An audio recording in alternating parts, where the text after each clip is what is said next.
Assalamualaikum warahmatullahi wabarakatuh. Perkenalkan, nama saya Elsya Wadia Rahmadin Nasution dengan NIM 2101072006. Ini menjelaskan tentang pengenalan kredit dan analisis. Mata kuliah akuntansi perbankan.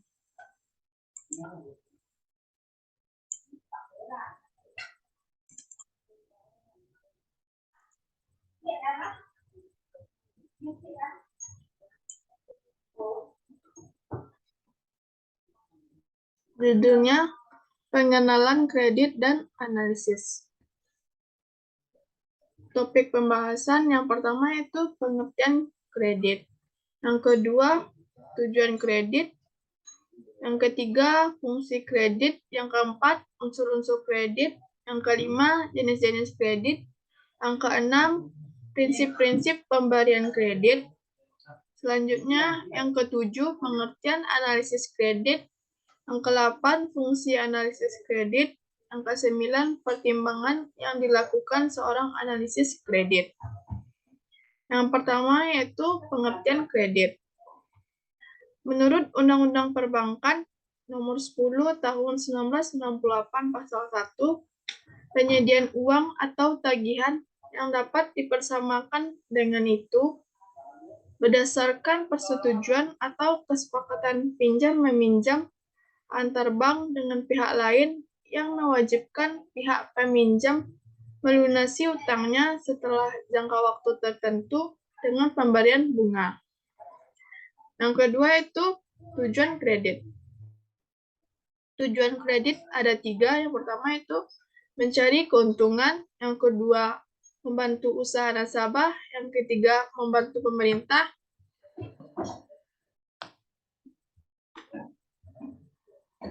Mencari keuntungan bertujuan untuk memperoleh hasil pemberian kredit tersebut. Yang kedua, membantu usaha nasabah. Untuk membantu usaha nasabah yang memerlukan modal dana untuk modal kerja. Yang ketiga, membantu pemerintah.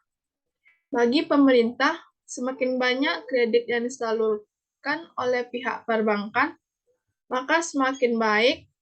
Dengan mengingat semakin banyak kredit berarti peningkatan pembangunan di berbagai sektor. Selanjutnya, fungsi kredit. Fungsi kredit ada 5.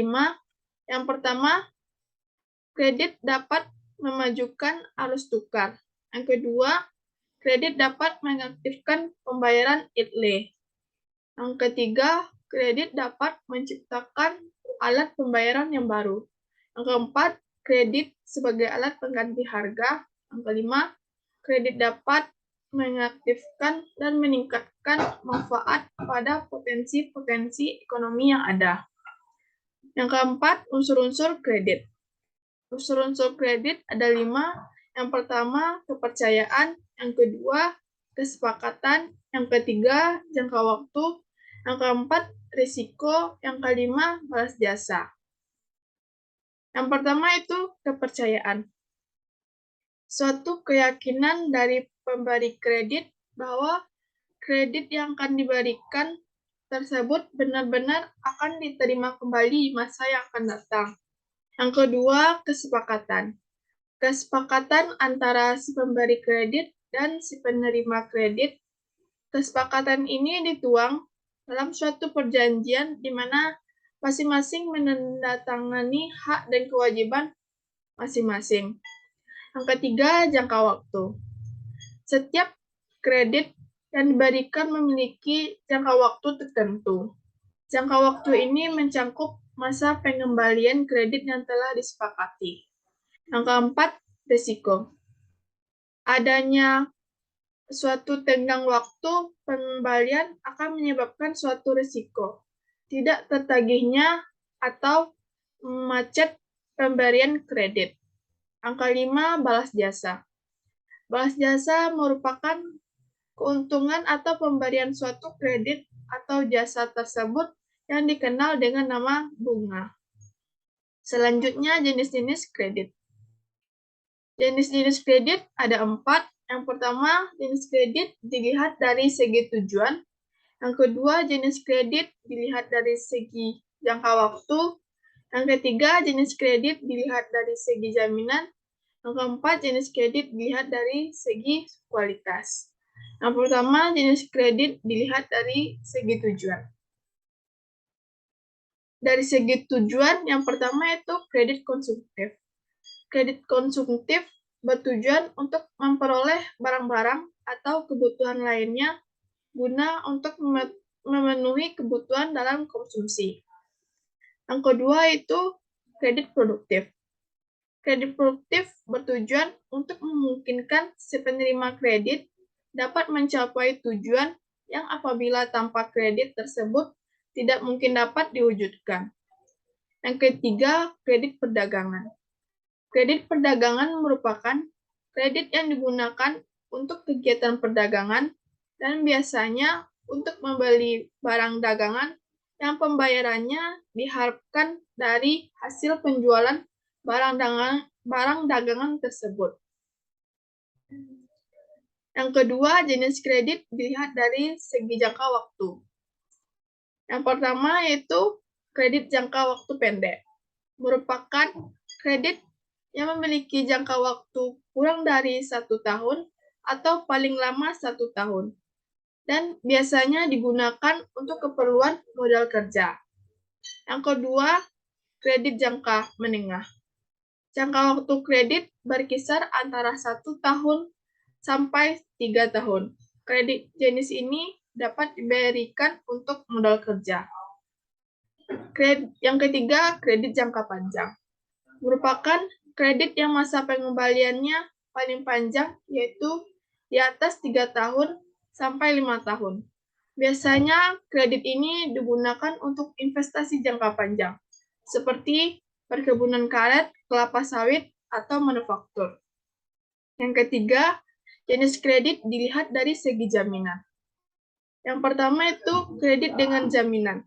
Merupakan kredit yang diberikan dengan suatu jaminan tertentu. Jaminan tersebut dapat berbentuk barang berwujud dan tidak berwujud. Artinya, setiap kredit yang dikeluarkan akan dilindungi sesuai jaminan yang diberikan si calon debitur. Yang kedua, kredit tanpa jaminan.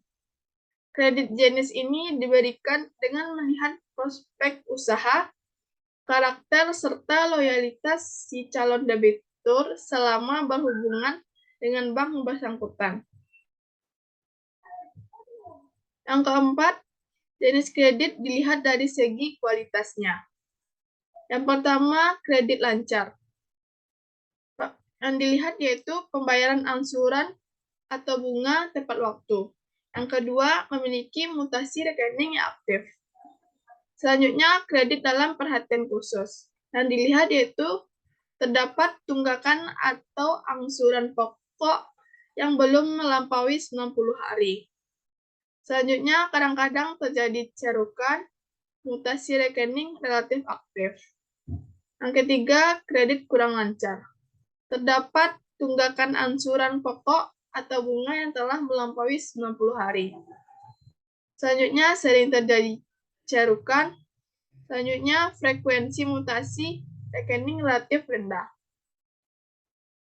Yang keempat, kredit diragukan. Terdapat tunggakan angsuran pokok atau bunga yang telah melampaui 180 hari. Selanjutnya, terjadi cerukan yang bersifat permanen, terjadi prestasi lebih dari 180 hari. Yang kelima, kredit macet. Terdapat tanggungan angsuran pokok atau bunga yang telah melampaui 270 hari. Kerugian operasional ditutup dengan pinjaman bunga. Selanjutnya, prinsip-prinsip pemberian kredit. Ada 6 prinsip. Yang pertama, karakter. Yang kedua, capacity. Yang ketiga, kapital. Yang keempat, kondisi of economy. Yang kelima, kolateral. Yang keenam, constraints. Yang pertama, karakter atau wakta. Karakter atau watak peminjam merupakan salah satu pertimbangan yang terpenting dalam memutuskan pemberian kredit. Bank sebagai pemberi kredit harus yakin bahwa calon peminjam tersebut yang bertingkah laku baik dalam arti selalu memegang teguh janjinya untuk selalu berusaha melunasi utang-utangnya pada waktu yang telah ditetapkan. Yang kedua, capacity atau kemampuan. Pihak bank harus mengetahui pasti di mana kemampuan menjalankan usaha daripada calon peminjam. Yang ketiga, kapital atau modal. Modal ini menyangkut beberapa banyak dan bagaimana struktur modal yang dimiliki oleh calon peminjam. Yang dimaksud dengan struktur permodalan di sini ialah likuiditas dari modal yang telah ada.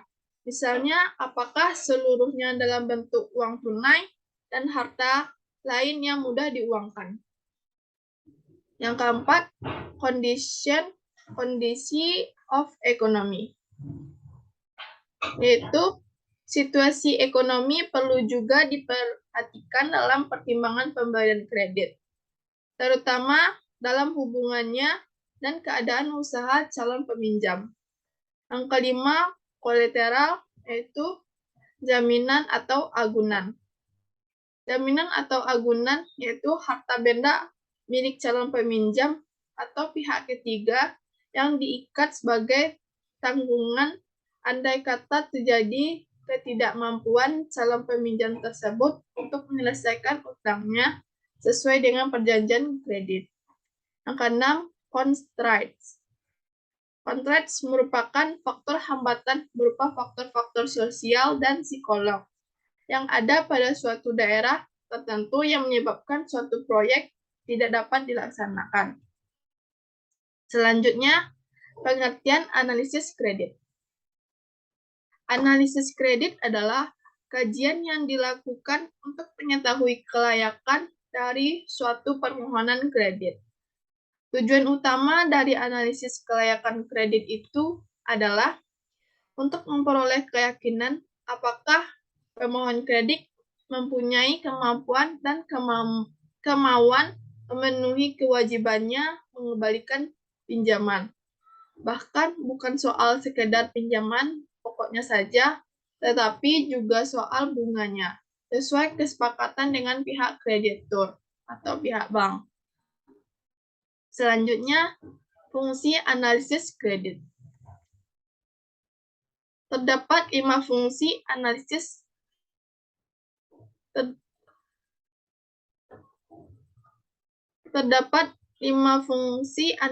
kredit. Yang pertama, sebagai dasar bagi bank dalam menentukan tingkat bunga kredit dan jaminan yang disyaratkan untuk dipenuhi nasabah. Yang kedua, sarana untuk pengendalian risiko yang akan dihadapi bank. Yang ketiga, syarat kredit dan sarana untuk struktur, jumlah kredit, jangka waktu kredit, sifat kredit, dan tujuan kredit. Yang keempat, sebagai bahan pertimbangan pimpinan atau direksi bank dalam proses pengambilan keputusan. Yang kelima, sebagai alat informasi yang diperlukan untuk evaluasi kredit.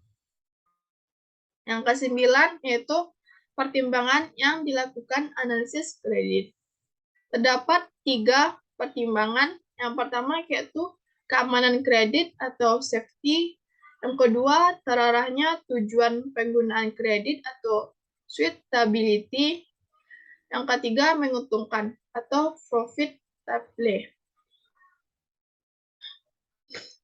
Keamanan kredit atau safety yaitu harus benar-benar diyakini bahwa kredit tersebut bisa dilunasi kembali.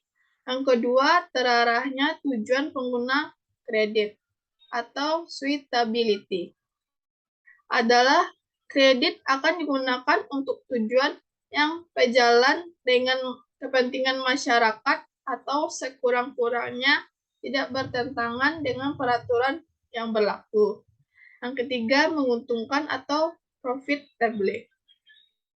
baik itu bagi bank berupa penghasilan bunga maupun bagi nasabah, yaitu berupa keuntungan dan makin berkembangnya usaha.